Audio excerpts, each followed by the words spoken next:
Les pêcheurs sont revenus de la pêche et ils sont revenus avec des prises. Et l'idée, c'est de voir dans quelle mesure en fait, c'est bénéfique pour les stocks de poissons du lac.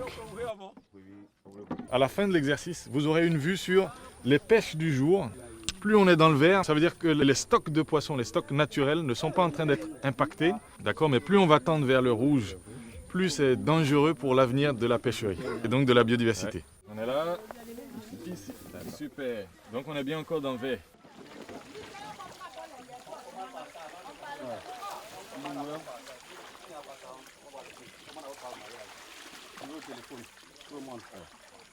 C'est un peu qui passe par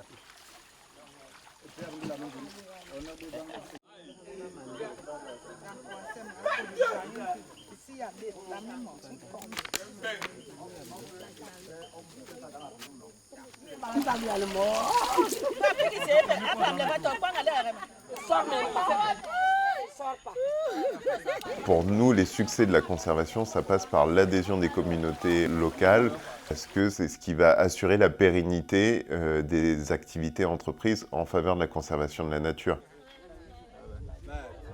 Il faut que les solutions et les actions proposées soient très locales, parce qu'en fait, ça va être les solutions les plus adaptées à une problématique environnementale, sociale.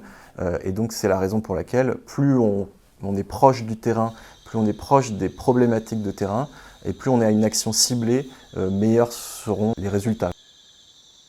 Une des caractéristiques principales du PPI, c'est qu'il focalise sur les jeunes associations, les associations émergentes. Donc le PPI, pour eux, c'est une opportunité pour qu'ils aient leur premier projet de terrain. Le dispositif de gestion du programme comprend deux directions. L'une, représentée par le Centre de coopération pour la Méditerranée de l'UECN, situé en Espagne, est en charge de la gestion des projets en Afrique du Nord. L'autre, représentée par le Comité français de l'UICN, gère les projets subsahariens. Le PPI a financé plus de 300 projets à ce jour. Il apporte des subventions d'environ 30 000 à 40 000 euros et destinées à des organisations locales, récentes et ancrées dans un territoire.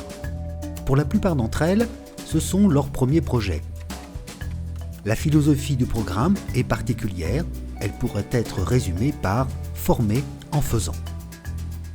Notre projet, c'était vraiment un projet de création d'une réserve naturelle communautaire. Et donc, avant ce projet-là, on était tout jeunes.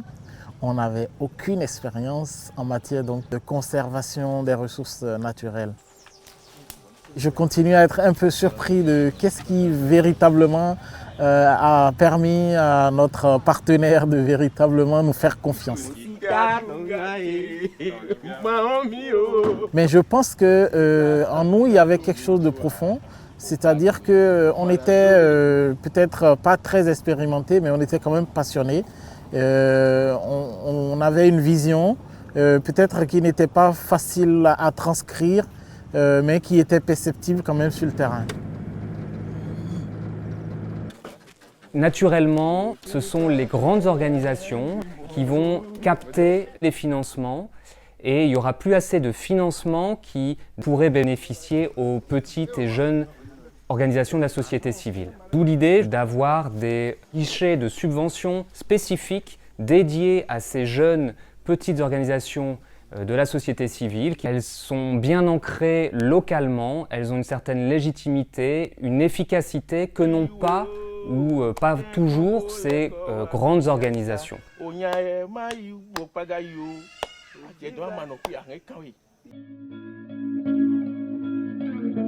Un des objectifs est donc de soutenir ces jeunes organisations locales afin qu'elles soient en mesure de porter des projets en dehors du financement du PPI. Le programme consacre environ un quart de son budget au renforcement de l'organisation elle-même. Et avec une innovation importante, cet appui commence dès la rédaction de la proposition pour obtenir la subvention. Il y a une première étape où il y a eu la proposition brute, l'idée de projet elle-même, ce que nous avons soumis. Et quand le bailleur s'est dit, attention, ça c'est quelque chose d'important, qu'il a envoyé alors un expert pour nous aider donc à toiletter, à en faire un document assez potable. Le coordonnateur nous a appuyé à élaborer un bon cadre logique, les objectifs spécifiques, les résultats. Donc c'était aussi un appui. Et nous, ça nous a aidés, puisque maintenant, nous sommes capables d'élaborer n'importe quel projet et de pouvoir respecter les normes en la matière. Au sein de notre équipe, on a une répartition des rôles extrêmement claire. On a la chance de bénéficier de l'appui de 3 coordinateurs qu'on appelle les coordinateurs régionaux. Leur objectif, c'est vraiment l'accompagnement, mais ils ne font pas partie du processus de sélection des projets. Un des enseignements de cet appui à la proposition est qu'il installe une relation de partenaire plutôt que de bailleur à bénéficiaire entre l'organisation et le PPI. Les coordinateurs PPI sont au cœur de cette relation. Ils sont installés sur place à proximité des projets. Il y en a un dans chaque pays pour l'Afrique du Nord et un par région pour l'Afrique subsaharienne. Il faut que les activités soient réalisables en fonction du budget et en fonction de l'agenda. Donc souvent, il y a beaucoup d'échanges lors de la première année pour le choix des activités, pour l'exécution, pour l'agenda et ainsi de suite. Nous coordonnons le programme de façon verticale, bien entendu, donc entre l'échelle programme et l'échelle pays, mais nous travaillons aussi de façon horizontale, donc dans nos propres pays, où nous jouons ce rôle donc de trait d'union pour faciliter les appuis institutionnels localement. Mon positionnement a très rapidement été de se mettre dans un rôle de facilitateur à qui, et c'est important, les organisations font confiance. C'est-à-dire qu'il y a toute une dimension qui ne relève pas du technique, qui relève bien de l'attitude et des caractéristiques de notre relation entre les organisations et moi. On est passé par là aussi. C'est sans doute un des enseignements principaux. La réussite du programme et des projets repose en bonne partie sur la qualité relationnelle, particulièrement entre les organisations et le coordinateur, mais également entre les coordinateurs et le siège. Proche des ONG, le coordinateur les conseille et les aide à leurs demandes. Et cette philosophie de former en faisant s'accompagne également de renforcement de capacités tout au long de la mise en œuvre du projet. La différence avec le PPI, c'est qu'on met l'argent à disposition et il y a tout un pan, n'est-ce pas, où on discute avec le PPI pour identifier, n'est-ce pas, les points sur lesquels nous aurons besoin, n'est-ce pas, de renforcement de capacités. Dès le démarrage du projet, un diagnostic est effectué sur les capacités et les compétences des organisations et elles sont invitées à suivre des formations spécifiques. Dans le cadre du PPI 2, nous avons 4 formations. Nous avons déjà fait la formation en gestion administrative et financière. Nous avons fait une deuxième formation en communication. La troisième, elle va être une formation en planification stratégique. Donc, toutes ces stratégies d'accompagnement des associations est très importante puisque ce sont des formations thématiques qui assurent tant à la fois la durabilité de projet, mais en même temps la durabilité de l'association dans le sens où ces formations, elles leur sont bénéfiques même après dans leur vie quotidienne en tant qu'ONG. Au fil des ans, ces appuis se sont affinés en fonction des besoins des ONG. Ce sont désormais des outils indispensables à la prise d'autonomie des organisations et de leur pérennité. De plus, le PPI a su faire preuve de flexibilité pour mettre en place cet accompagnement sur mesure. Selon les contextes et les acteurs en présence, l'engagement des citoyens va de la simple consultation à une véritable implication dans les projets. Dans tous les cas, leur adhésion au projet est une condition indispensable à sa réussite. La communauté fait partie intégrante de la réserve. Pour pouvoir réussir le défi de la conservation, essentiellement c'est les communautés. Elles doivent participer à la conservation. Et le travail que nous faisons, c'est d'arriver à les responsabiliser pour la conservation, afin qu'elles comprennent que les richesses naturelles, c'est pour elles, c'est pour la communauté et elles doivent travailler à sa conservation. On n'était pas vraiment acceptés. Donc au début, il n'y avait pas une tolérance des agriculteurs. Ils n'ont pas apprécié l'idée de travailler avec les associations. Mais petit à petit, avec la communication et grâce à l'enquête qu'on a fait, donc on s'est introduit dans la zone. Donc on a 3 agriculteurs qui sont des anciens partenaires à l'association. Petit à petit, lorsqu'on a commencé les activités chez ces 3 agriculteurs, l'information, elle se propage. Et donc on a réussi de commencer le travail.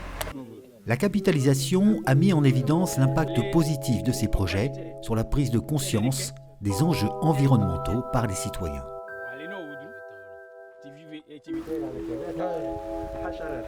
Les actions de conservation nécessitent la coopération des autorités publiques, qu'elles soient locales, nationales ou régionales. Mais les relations des ONG avec les autorités sont différentes dans les pays d'Afrique du Nord et les pays au sud du Sahara. Pour le PPI Oscan, la coopération avec l'administration est presque systématique. Il faut savoir que le PPI Oscan, nous avons 2 partenaires publics clés, le ministère de l'Environnement et aussi la Direction générale des forêts. Nous exigeons même parfois la signature de conventions avec les autorités publiques locales. Et parfois, comme en Libye, les actions de conservation portées par les ONG du PPI sont un des rares domaines de dialogue entre la société civile et le gouvernement. ما أثرش بالعكس زاد ائتلاف وزاد ربطنا مع بعضنا يعني الموضوع هذا يعني موضوع ليبيا يعني موضوع كجهات متحاربة مثلا قوات عسكرية لكن ماليش علاقة بالموضوع اللي هو البيئة ما يأثرش بالعكس الإجراءات كلها تمام السفر المشي الشغل ما فيش تعطيل بالعكس يقدمونا في المساعدة يقدموا في المساعدة بالعكس احنا معانا طيارة عمودية تطلع من للتصوير يعني ما فيش في المغرب العربي كامل ان الناس يعطوك طياره مروحيه هليكوبتر باش تمشي تصور بها في مشروع PPI Oscan يعني باش تمشي تصور بها. En Afrique centrale et de l'Ouest, les autorités publiques sont généralement en retrait. Il faut dire qu'il y a une certaine démission des autorités vis-à-vis de la conservation. Déjà démission vis-à-vis de la réserve de biosphère, puisqu'elle a été créée avec elle, mais abandonnée tout autant par ces autorités locales. En revanche, le point commun aux 2 zones est que la puissance publique dispose de très peu de moyens pour l'environnement et l'intervention de l'ONG tend parfois à se substituer à elle pour organiser l'utilisation des espaces publics.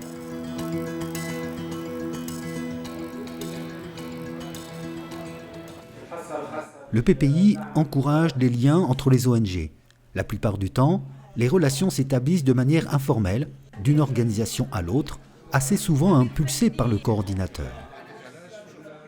Il y a des coalitions qui s'organisent, il y a une entraide aussi, un partenariat donc, entre les associations qui sont proches géographiquement et aussi entre des associations qui travaillent sur la même thématique. Occasionnellement, le PPI organise des forums auxquels elles sont toutes conviées, comme au Cameroun en 2016 ou ici au Maroc en 2019.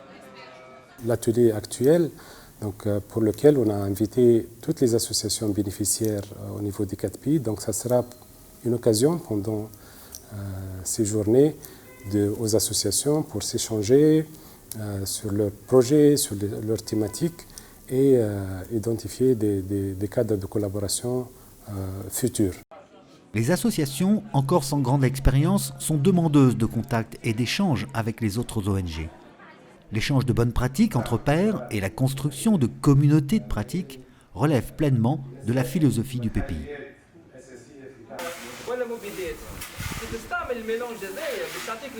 L'appui du PPI dure en moyenne de 15 à 20 mois et le renouvellement régulier des aides ainsi que le renforcement de capacités permettent à ces organisations d'être pérennes et d'inscrire leurs interventions dans la durée.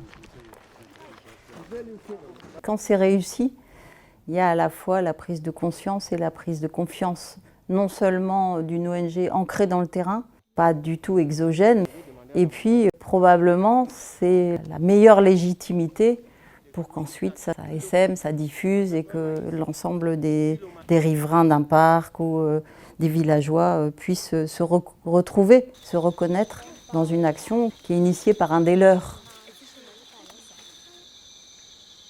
Le PPI Oscan, je pense qu'il nous booste, il nous donne une dynamique qu'on ne nous connaissait pas en fait. On se rend compte qu'on est capable de faire des choses et qu'on peut convaincre surtout et qu'on arrive à avoir en fait notre place en tant qu'ONG parce qu'on a un objectif derrière et qu'il y a un soutien aussi, un accompagnement. Formerly, it was all about Emmanuel.